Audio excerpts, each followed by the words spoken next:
In this video, I'm demonstrating the capabilities of Clover system along with the Cloud CRM Customer ++ app. We're doing so for the Department of Fish and Game on a state level.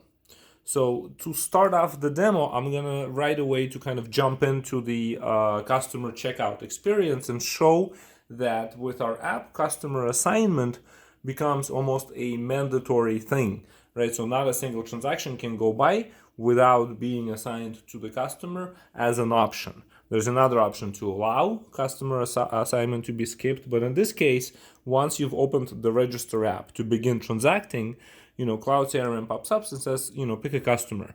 And the list of customers is here and it's endless. It will show everything. You can navigate to different types, and I will touch on that a little bit later, what the customer types are. And you can right away add a customer. So there it is. I've added a current customer. See, it says you can remove a customer. So the customer is currently added to this order. And on you go, with transacting. And then you'd go and you'd pay, right? And you'd get the receipt. One for you, one for customer. You're done. You're back to register. You're back to assign customer. So that's kind of the cycle. So let me quickly get out of it for a sec. Okay, so let me show you now the, let's go ahead and assign it, right? So here's the actual app, Cloud CRM Customer ++. First, it's completely integrated with the app that's native to Clover. So here's the Clover native customer app. And you can see that ours is very similar to this one, except that we have more additional functionality that this one doesn't. One of the first things that you're going to run into right away with this native app is that it has a predefined set of fields, okay, for the customer with the native app. And what we do is we allow for the possibility to expand the fields and have more fields, less fields, move them around. And so that's one point of differentiation. But at the same time, we're sharing the customer base. So we're not really breaking their app, the Clover customer app. We're completely integrated with it. So customers exist there and on our system. Same customer list, So let me go ahead and close this one and open ours and start showing you some of the things I just said. So for example, to add a field, right? I already have this added to a couple of them. So let me show you government, right? So here's the record and there's a customer number field. Let me just zoom in for dramatic effect. There it is, customer number, right? And so the way we've done this is we go to edit and then we go to edit page. And here's a list of all of our fields, right? So we can move the fields around. So here's my customer number and I can put it below email, just drop it there. I can also make it required, right? Or I can make it optional, or I can just turn it off completely. Let's say that I don't want the DJJ field anymore, right? So let me go ahead and turn that off. And let me go ahead and save that. So there it is. The DJJ field is done. Email's on top, customer number on the bottom. And so we also have what we call customer types, right? So what we just demonstrated on this particular record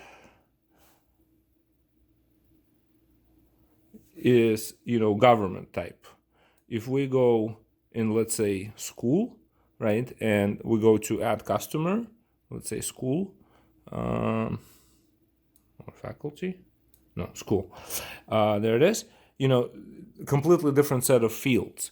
So the point is that our forms, customer forms, are customer type specific. So you can customize each customer type to have its own customer form. And what we'll do is we'll keep the same customers running on Clover and on our system, but on our system it'll be more detailed and more differentiated, and on Clover it'll just be a dump of customers. That's it. So it doesn't break anything in that regard. And you have your fields and you can modify them whichever way you'd like. And this customer assignment thing, this is what I was showing you earlier, that you can allow to cancel customer select or not allow customer select, right? So and I guess the next thing that I want to show, the question is, how can the search take place? So today the form is optimized to search based on phone number, and also based on name and a number of other fields. Obviously, if you've just added a custom field, this particular search form would not. But we as a company would be willing and able to cooperate and, add functionality that is needed on a priority basis for an additional fee that would allow, for example, for search of your customer number, with if you create the field and say, okay, this is the field that we want to use to search, that's no problem. We can add that in there.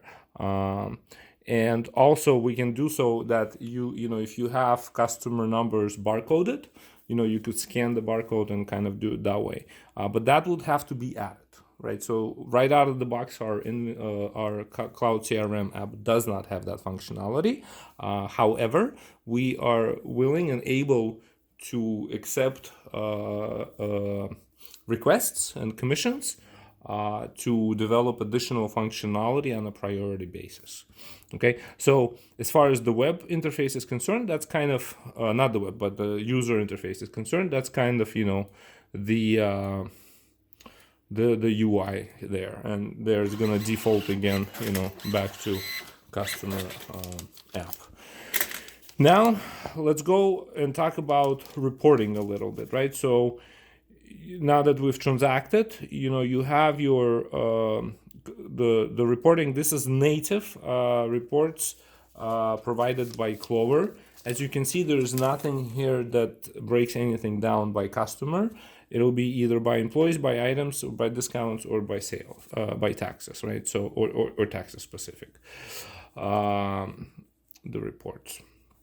Now, the customers here will show, let's see how that works. Customers here will show transaction set, right? There it is.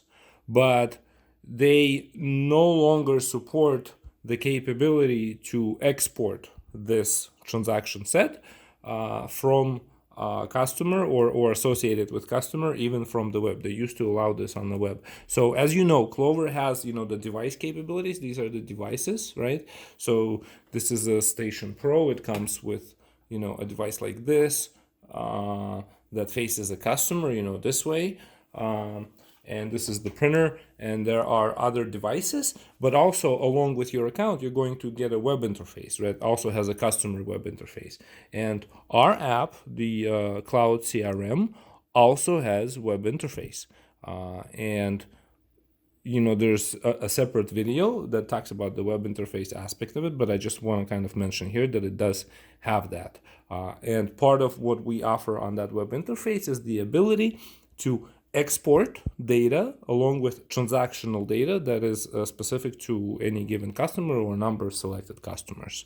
So, if you have an internal system inside the government, and I'm sure that you do, where this data essentially needs to land, this would be a good way to sort of, pipe that over to whatever system you'd like, because we have the capability to export out customer base and export out the transaction set with the customers. And the last question that we wanted to cover here is, getting started and importing your customer base into Clover. Again, so Clover had this functionality before on their web interface version of the customer app, but very recently that functionality had been removed.